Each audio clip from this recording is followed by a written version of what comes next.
Quantum computing is super fascinating. It has the capability to do computations that would take hundreds, thousands, maybe even millions of years on even the biggest supercomputers that are out there today. Now, that's oftentimes in areas like, chemistry, material science, and underlying quantum physics itself. It's just impossible to do that. And what's is interesting about it is we can actually take that and apply it to do brand new things that would be super hard to do, like creating self-healing materials, figuring out, catalysts that would get rid of microplastics, figuring out how to get rid of forever chemicals. I mean, these are things that we all want to do. It would impact all of us positively, around the globe. But it's just hard to do that today with any kind of classical compute. And so that's basically our goal. Well, let's talk about how this was able to even be accomplished, because the time horizon from theory to hardware took almost a century. Microsoft's own journey started in 2004. There were some setbacks along the way. A paper was retracted in 2018. Talk to us about that breakthrough that allowed this new quantum chip to actually be able to be possible. Yeah, this is actually one of the longest running research projects at Microsoft. I mean, nearly 20 years we've been working on this. And it's because it's a very hard physics problem. So if you look at it, we had to actually go through and prove something that was theorized in 1937, this Majorana fermion, and we had to turn it into a piece of hardware that we could actually turn into a computer. And so it has taken that long period of time to go do it. But in doing so, we actually figured out a new phase of matter. Everybody learned about, liquids and solids and gas when they were in school. This is a topological phase. It's a new one. And the only way to figure it out was to actually go create this new thing called the topoconductor. It's what comes after a semiconductor. So it is definitely a high risk, but high reward solution for it. And, honestly, that's why it's taken so long, is you just prove out the physics and go build the devices and make it go. But we believe it's the most reliable way that we can get to 1,000,000 qubits, and I can fit them on a chip that fits in the palm of your hand. That's just not something you can do another way. And that's why we stuck with it this long. Well, show us what it looks like if you can, and also talk to us about how much it costs. Yes. So this, and I'll try and hold this up here, but this is actually the Majorana 1 chip that I have here. I'll try and get the glare off of that. But this actually is the chip, and with the underlying technology, again, would allow me each qubit, which is the fundamental building block. You think about bits, and bytes in the chip in your phone. This is qubits for a quantum computer. Each one fits in about 1/100th of a millimeter. That's why we're able to figure out how we can get to 1,000,000 of those on one chip that fits in the palm of your hand. It's a significant amount of work to pull that off. Like I said, we had to have the kind of new state of matter that we had to discover in order to make that work. It's taken a long time for us to be able to go figure that out. But, like I said, now that we've got it, we're going to be able to get to big scale. Talk to us about what it can actually do. This is not commercially available just yet, but give us a picture of what the potential looks like.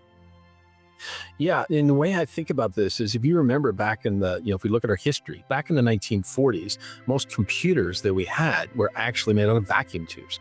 And at the time, we were always like, well, these are, pretty advanced things.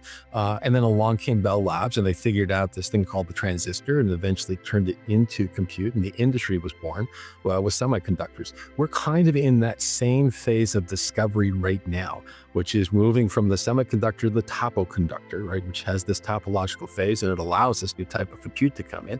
And just like at that point, we're at the very early phases, and what will happen is we'll get very rapid scale, and we'll be able to, now that we've done the physics, we can actually build out the chips. We can make them scale even faster with more power, and that will happen year after year after year. And then with respect to what we can do with it, like I mentioned, one of the best use cases that we see is going to be in places like chemistry. That's a place where we use even AI now. We're using to discover new molecules and build new things. But AI is just an approximation. A quantum computer actually speaks the language of nature, which is quantum mechanics.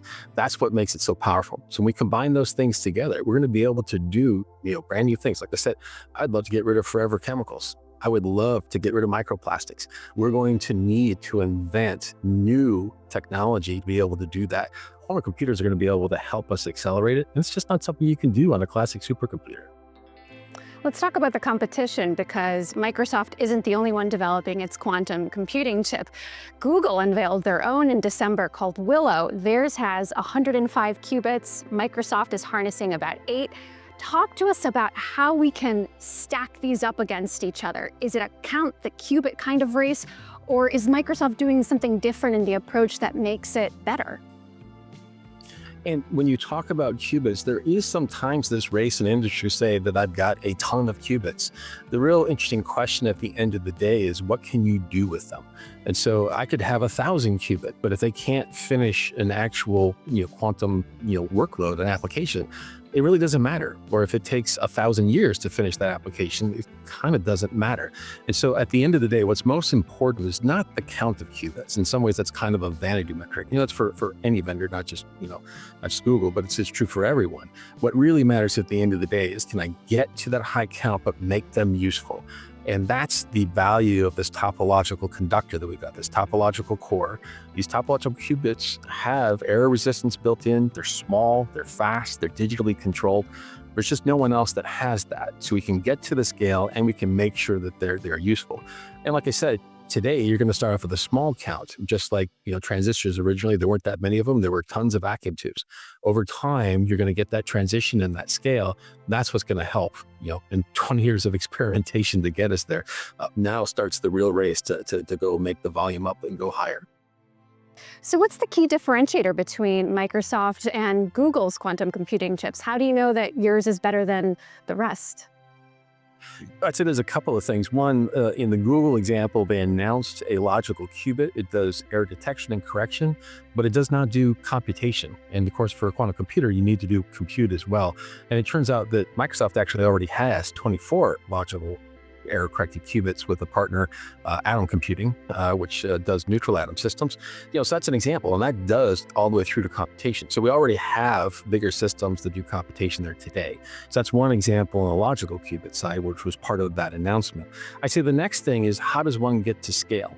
And a lot of the technologies that companies are using, including Google and others, they actually would need a warehouse of compute to make it work, because you can only get so many of those qubits per chip. To get to 1,000,000, you're going to have multiple chips in multiple places and network them together. So just from a scale perspective, it's going to take a while. There's smart folks, they're working on it. Maybe they'll figure it out. But in my case, if I have the ability to put 1,000,000 on one chip, then I know I don't have to solve those issues. I can just get the scale that I've got. So we believe that that's actually going to be a more reliable, reliable way to get to 1,000,000 qubits. So that's going to be the delta between the two.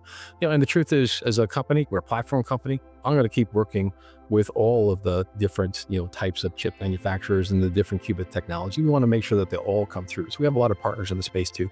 So we want them to succeed. We just believe that the solution we've got is the best and most likely to get to that scale.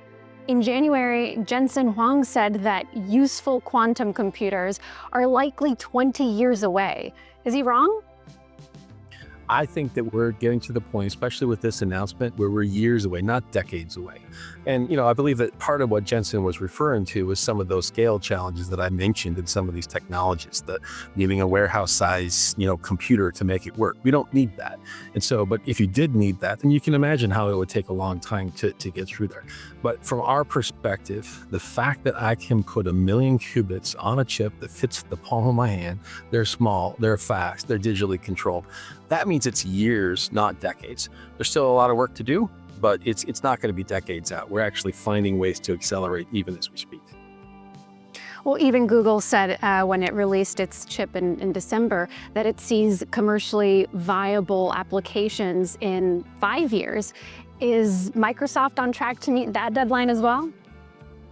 We've got systems right now, like I said, that already have 24 logical error-corrected qubits, and that is the building block that you use to write applications. And that basically started off and doubled every 3 months last year. We're on an increasing curve. So the next stop is 50 and then 100, etc. When you get to about 50, then you have a machine that actually can do more than a classic, any kind of classic machine, any kind of supercomputer, and any noisy qubit system is just noisy qubits. And that's coming very soon. When you get to 100, you're going to start being able to do science.